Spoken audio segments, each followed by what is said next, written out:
6:45. This is the Sri Lanka Broadcasting Corporation. The news edited by Lal Mallavarachi, assisted by Sanjay, and read by Geethanjali Ramanayaka. The President emphasizes the need for immediate action to ensure the safety of the Sri Lankans working in Israel. Malaysia assures support for Sri Lanka to enter the Regional Comprehensive Economic Partnership.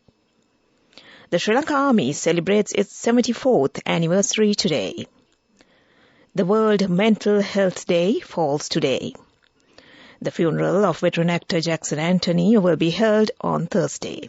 Foreign news: Israel says retaliation against Hamas has only just begun. In sports, Sri Lanka's second match of the World Cup against Pakistan will be played in Hyderabad today. News in detail. President Ranil Wickremesinghe expresses deep concern over the recent attacks in Israel and its implications on Sri Lankans and Israelis residing in both countries. President Wickremesinghe emphasized the need for immediate action to ensure the safety of the Sri Lankans working in Israel. He directed the Minister of Foreign Affairs to locate and ensure the well-being of these individuals, the President's media division said. Additionally, he called for assistance in facilitating the return of Israelis, including tourists and employees from Sri Lanka to Israel, and urged the police to provide the necessary security measures for Israelis within Sri Lanka. While reaffirming Sri Lanka's long-standing support for the two-state concept of Israel and Palestine, President Wickremesinghe condemned the recent Hamas attack on Israel, which resulted in the loss of numerous civilian lives. He stressed that despite past criticisms of Israel's actions, such attacks could not be justified. President Wickremesinghe called for an immediate cessation of hostilities in line with African Union proposal, emphasizing the broader consequences of the crisis on global fuel prices. Malaysia will support Sri Lanka's application to join the Regional Comprehensive Economic Partnership.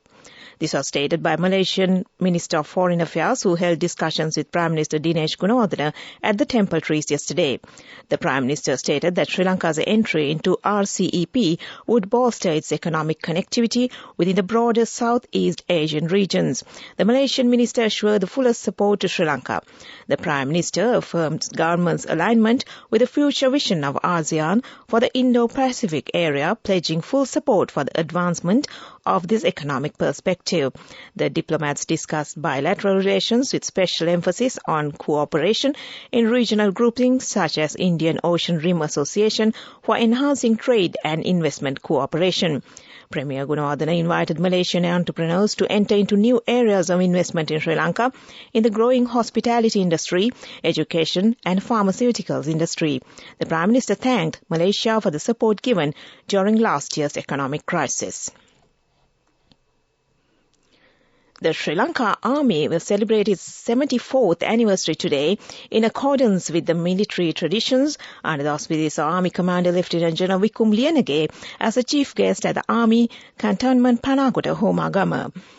The Sri Lanka Army was established on October 10, 1949, subsequently after achieving independence on the 4th of February 1948, marking Sri Lanka a free and sovereign state which once prevailed as a colony under the British Crown. Since then, the Sri Lanka Army has had the strength to face any challenge levelled against the motherland and win. In particular, the Sri Lankan Army was able to defeat one of the world's most ruthless terrorists, the LTT, in 2009 and give complete freedom to the entire Sri Lankan people. It is also special that Sri Lanka Army, who always comes forward to help people during national calamities, is providing immediate relief to the people affected by the floods in the south at the moment. The Sri Lanka Army is the bravest and most disciplined in the world, who rendered a yeoman service to free hundreds of thousands of innocent people from the clutches of the LTT in the last humanitarian operation, which remains indelible in the hearts of the entire people. This news broadcast comes to you from the Sri Lanka Broadcasting Corporation. People's Bank Excelsior. Live the life you want.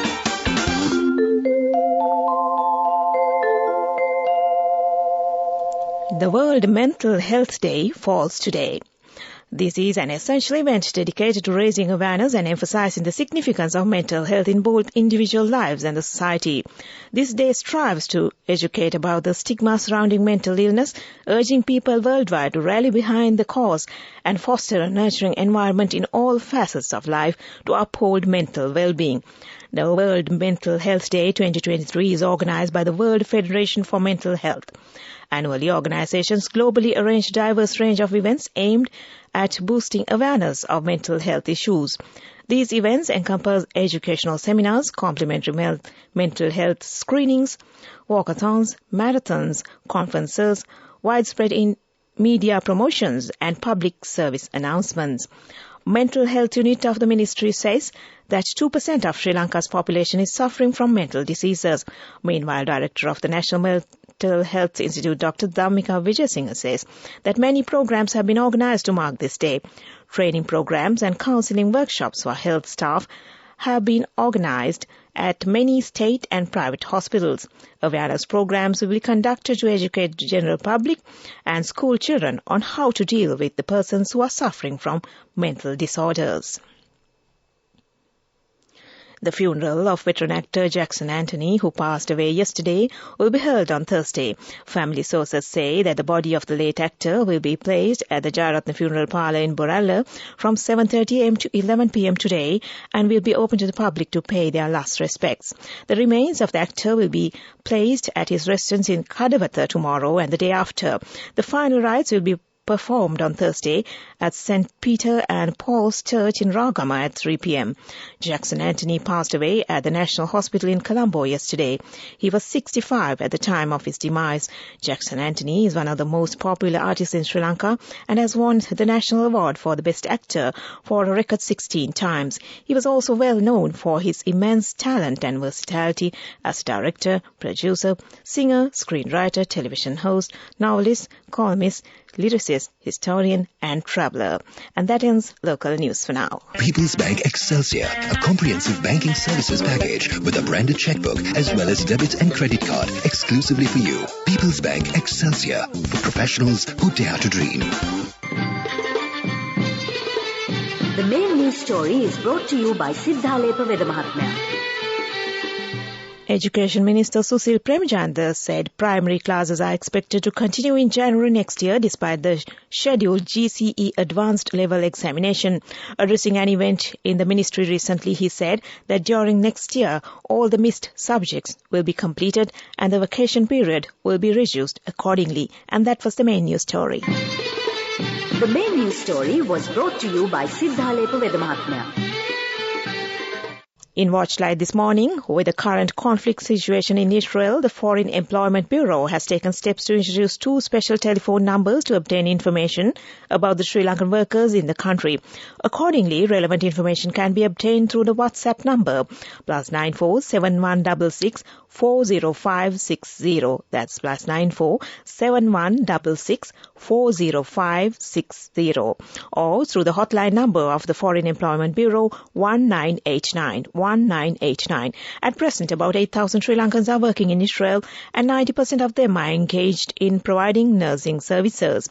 Meanwhile, the Minister of Labour and Employment, Mr. Manusha Nanakara, contacted the Sri Lankan Embassy in Israel and inquired about the situation of the Sri Lankans there and has already instructed the Sri Lankan Foreign Employment Bureau to take all necessary measures to ensure the safety of the Sri Lankan workers. And that came to you in Watchlight.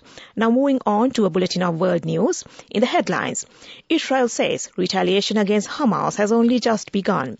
Afghanistan earthquake, more than 1,000 dead as villagers dig for survivors. And a Nobel Economic Prize awarded to Claudia Goldin for work on women's pay.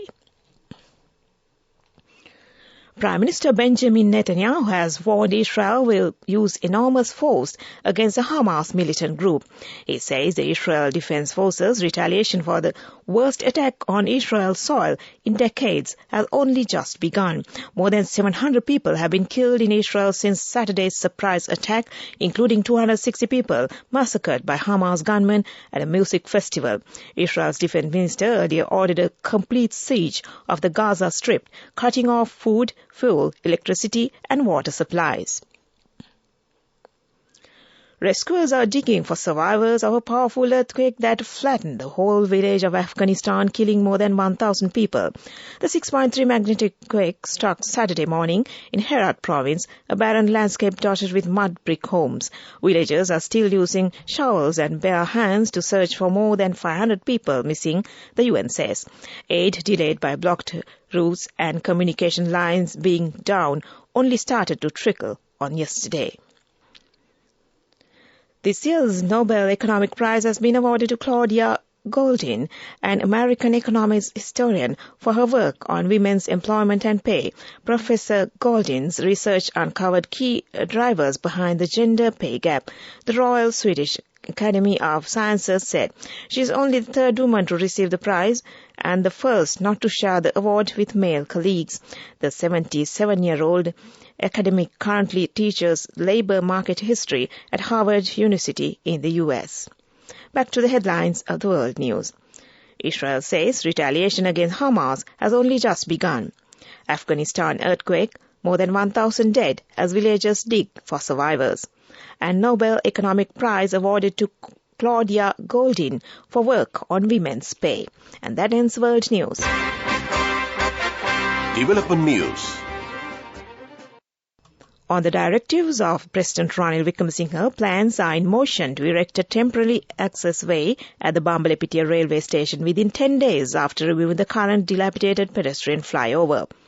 The President has also instructed to construct a new overhead pedestrian bridge within 5 months.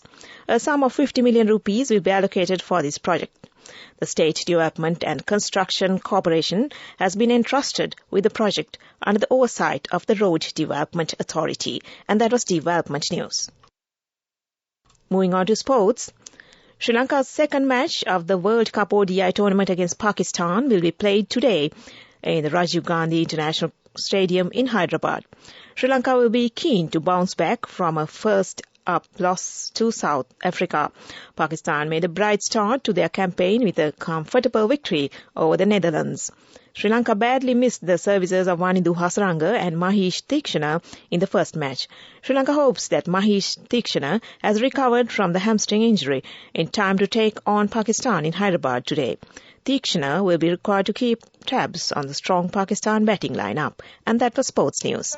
Go ekak thiyana youth eකට life එකේ change එකට නියමෙට set වෙන්න ඇස් වහගෙන දැකපු ගීන හැබැ කරන්න youth එකට නියමෙට set වෙන්න friendship එක මෙන්න. The all-new NSB Ithru Mithru account, NSB IM, a plan for your dream. Business News. Sponsored by National Savings Bank, the safest place for your money. Oil prices have jumped on concern that the situation in Israel and Gaza could disrupt output from the Middle East. Brent crude, the international benchmark, climbed by $2.25 a barrel to $86.83, while U.S. prices also rose.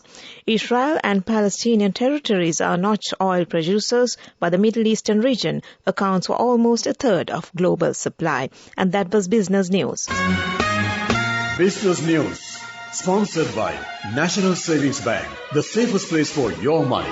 Go ekak thiyana youth එකට life එකේ change එකට නියමෙට set වෙන්න ඇස් වහගෙන දැකපු ගීන හැබැ කරන්න youth එකට නියමෙට set වෙන්න friendship එක මෙන්න.